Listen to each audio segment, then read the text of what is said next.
आज हम एक्सप्लेन करने जा रहे हैं movie ghost in the shell. ये एक साइंस फिक्शन मूवी है जिसमें हमें दिखाया गया है कि इंसान ने बहुत ज्यादा तरक्की कर ली है और वो अपने एडवांस एरा में दाखिल हो चुका है।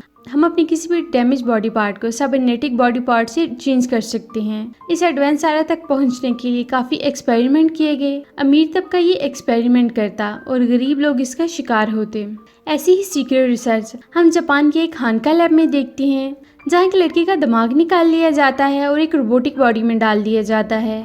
इस रोबोट में फीलिंग्स आती हैं और वो उसे इंसानी शक्ल देते हैं। ये रोबोटिक इंसान विजन, स्ट्रेंथ और इंटेलिजेंस में बहुत ज्यादा आगे होते हैं। इस रोबोट में जिस लड़की का ब्रेन डाला गया, एक हादसे में उसके माँ बाप की डेथ हो गई थी और ये भी मरने ही वाली थी, लेकिन डॉक्टर उलेट ने हानका लैब में एक्सपेरिमेंट करके उसे बचाया। इस रोबोट का नाम मीरा किलियन है। मीरा जब होश में आती है तो वो लेबोरेटरी में होती है। उसे कुछ याद नहीं आता कि पहले वो कहाँ से बिलोंग करती थी। वो डॉक्टर से पूछती है तो वो बताती है कि ट्रॉमा की वजह से तुम्हें कुछ याद नहीं रहा। वो उसे ये भी बताती है कि तुम्हारे पेरेंट्स की डेथ हो गई, तुम भी मरने ही वाली थी, हमने तुम पर ये एक्सपेरिमेंट किया। ये हमारा फर्स्ट एक्सपेरिमेंट था, ये कामयाब रहा। डॉक्टर उलट हानका लैब के सीईओ डॉक्टर कटर के पास जाते हैं। वो ऑर्डर देते हैं कि मीरा किलियन आर्मी यूनिट के लिए एक वेपन का काम करेगी, ये बहुत पावरफुल है। सीईओ डॉक्टर उलट के ऑब्जेक्शन रिजेक्ट कर देता है और एक साल बाद हम देखते हैं कि मीरा ट्रेनिंग लेने के बाद काउंटर टेररिस्ट ब्यूरो सेक्शन 9 में एज अ मेजर काम कर रही है।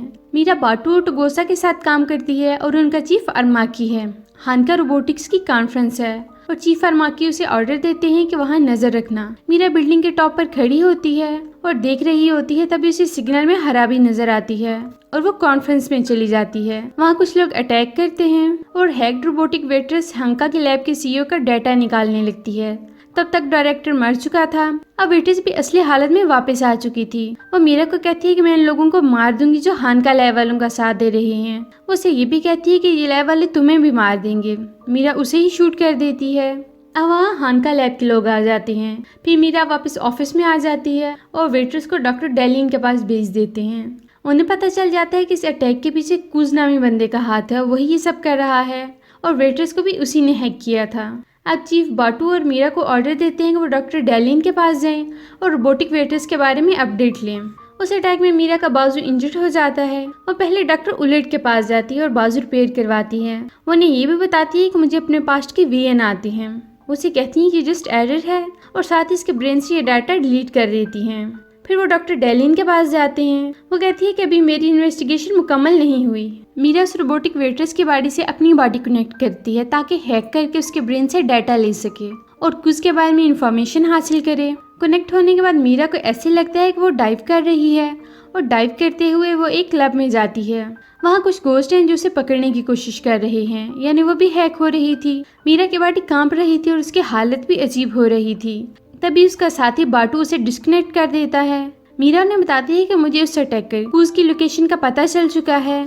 अब वो उसी नाइट क्लब में जाते हैं। वहाँ गैंग के लोग होते हैं और वो मीरा को पकड़कर इलेक्ट्रिक शॉक्स देते हैं, जिससे उसके सिग्नल लो हो जाते हैं। मेजर बाटू हेल्प के लिए आता है। वो लोग उस पर भी अटैक करते हैं और उसे घेर लेते हैं। अब उन सब के दरमियान फाइट होती है। मीरा जब आग को देखती है तो उसे फिर से वही विजन आते हैं। वहाँ बम ब्लास्ट को देखकर मीरा बाटू को पीछे धक्का देकर खुद आगे हो जाती है।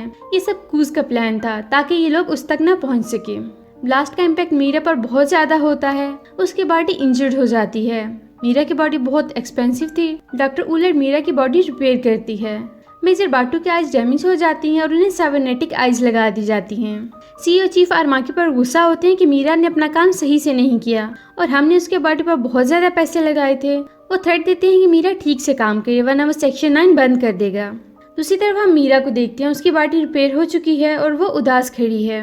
वो सैड फील करती है कि उसे अपने पास्ट के बारे में कुछ भी याद नहीं। वो कौन है, कहाँ से आई है, उसके माँ बाप कौन हैं, उसे कुछ याद नहीं। वो सोचती है कि ना तो मैं मुकम्मल इंसान हूँ और ना ही रोबोट। मेरे अंदर जज्बात हैं, मैं फील कर सकती हूँ। हानका लैब में डॉक्टर डेलिन प्रोजेक्ट 257 पर रिसर्च कर रही हैं। वहाँ कूज आ जाता और डॉक्टर डेलिन को मार देता है। मरने से पहले डॉक्टर डेलिन प्रोजेक्ट 257 की यूएसबी अपने हाथ में छुपा ली थी। नेक्स्ट इस सेक्शन 9 के लोगों को बताया जाता है कि डॉक्टर डेलिन की डेथ हो गई है और वो लोग डेड बॉडी को देखने आते हैं।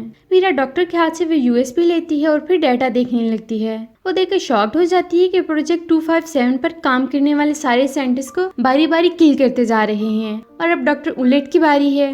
हम देखते हैं कि 2 सैनिटेशन वर्कर अपने ट्रक में बैठे खाना खा रहे हैं। तभी क्रूज इनके माइंड को कंट्रोल करता है और उनके ट्रक से डॉक्टर उलेट की कार का एक्सीडेंट करवा देता है। डॉक्टर उलेट तो बच जाती हैं और छुप जाती हैं। तभी वहाँ सेक्शन 9 के लोग आते हैं और उन वर्कर्स पर फायर करना शुरू कर देते हैं। एक वर्कर तो मर जाता है लेकिन दूसरा भाग जाता है। वो भाग गया था और खुद को क्लेवर समझ रहा था, लेकिन ऐसा नहीं था। मीरा इनविजिबल होकर आती है और उसे पकड़ लेती है। अब उस आदमी से इन्वेस्टिगेशन करती हैं कि किसके कहने पर वो ये सब कर रहा है। उस वर्कर को क्रूज ने कंट्रोल किया था तो उसे अपने बारे में कुछ याद नहीं था। उसकी मेमोरी फाइबरनेटिक थी। तभी उन्हें क्रूज की लोकेशन का पता चलता है और वो वर्कर सुसाइड कर लेता है। अब सारी टीम क्रूज की लोकेशन पर निकल जाती है। वो उस जगह पर पहुंच जाते हैं और फिर से उन लोगों पर अटैक कर देते हैं जो बाहर बैठे एक्सपेरिमेंट कर रहे हैं। मीरा अंदर जाती है और देखती है कि बहुत सारे लोग सर्कल में बैठे हैं और इनके हेड के साथ वायर्स कनेक्ट हैं और ये सब क्रूज के लिए कनेक्शन बना रहे हैं। वो थोड़ा आगे जाकर एक्सप्लोर करने लगती है। तभी उसे वियन आते हैं। क्रूज का एक आदमी आता है और इलेक्ट्रिक रॉड से मीरा पर अटैक करता है। वो वीक होकर गिर जाती है। वो लोग उसे पकड़ लेते हैं। फिर वहाँ क्रूज आता है और मीरा पर सीक्रेट रिवील करता है। उसे बताता है कि हानका लैब वालों ने मेरी बॉडी पर इलीगल एक्सपेरिमेंट किया और इस तरह बाकी 100 लोगों पर भी किए। तुम उनका पहला कामयाब एक्सपेरिमेंट हो। वो उसे बताता है कि मेरा एक्सीडेंट हुआ और लैब वालों ने मेरा इलाज करने के बजाय मेरा दिमाग रोबोट में डाल दिया। ब्रेन और बॉडी कनेक्ट नहीं हो सके और ये एक्सपेरिमेंट फेल हो गया। वो कहता है कि मेरी मेमोरी भी खत्म कर दी गई। अब मैं लैब वालों से बदला लेना चाहता हूँ। उसे कहता है कि तुम्हें जो मेडिसिन दी जा रही थी वो तुम्हारी मेमोरी को भुलाने के लिए है। मीरा सोचती है कि उसे तो बताया गया था कि वो पहला कामयाब एक्सपेरिमेंट है। कुजू से बताता है कि लैब वाले गरीब लोगों को पकड़ कर लाते हैं, उनका ब्रेन निकालते हैं और एक्सपेरिमेंट करते हैं। लैब की रियलिटी जानने के बाद मीरा दुखी हो जाती है। वो सोचती है कि पॉसिबल है कि मेरे माँ बाप जिंदा हों और ये लोग मुझे जबरदस्ती उठा कर लाए हों। मीरा को जो विजन आते हैं उनमें जो शेप होती है वो कूज की बॉडी पर भी होती है। कूज मीरा को कहता है कि मुझे गोलियां मारो। उसे शूट करते हैं लेकिन फिर भी वो बच जाता है। तभी वह मेजर बाटू आ जाते हैं और कूज पर अटैक करता है और कूज कहीं चला जाता है। अब मीरा वहाँ से वापस आ जाती है। वो गुस्से में होती है और दुखी भी। वो डॉक्टर उलेट के पास जाती है। वो उनसे सब सच पूछती है। वो कहती है कि हाँ ऐसा ही हुआ था। वो कहती है कि मुझे लैब के CEO के ऑर्डर मिलते थे।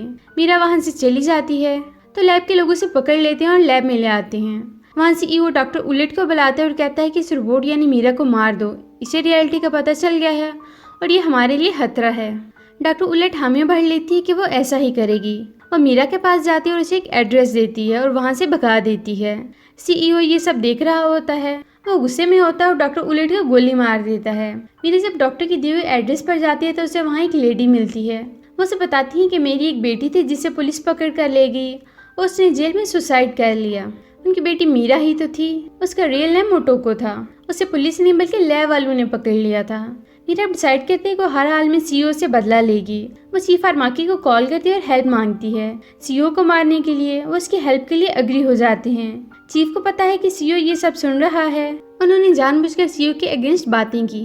जब वो गाड़ी में बैठ रहे होते हैं तो CEO के कुछ लोग चीफ पर अटैक करते हैं। वो इन सबको मार देते हैं और खुद CEO की लोकेशन पर जाते हैं।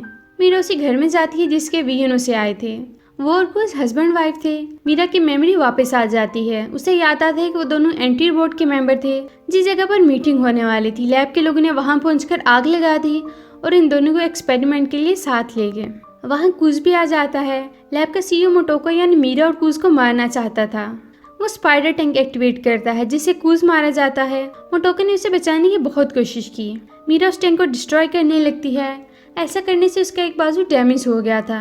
वहाँ आर्मी के लोग आ जाते हैं। वो बाकी चीज़ों और स्पाइडर टैंक को डिस्ट्रॉय करने लगते हैं। मेजर बाटू मीरा को रेस्क्यू करता है और CEO भी वहाँ आ जाता है। बाटू चीफ के ऑर्डर से CEO को गोली मार देता है।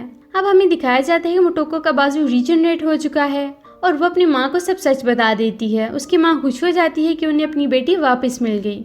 अब दोनों हंसी खुशी साथ रहने लगती हैं। मोटोको ने फिर से अपनी टीम ज्वाइन कर ली है और शहर पर नजर रखती है ताकि इस रोबोटिक एक्सपेरिमेंट को रोक सके। और यहीं पर इस मूवी का एंड हो जाता है।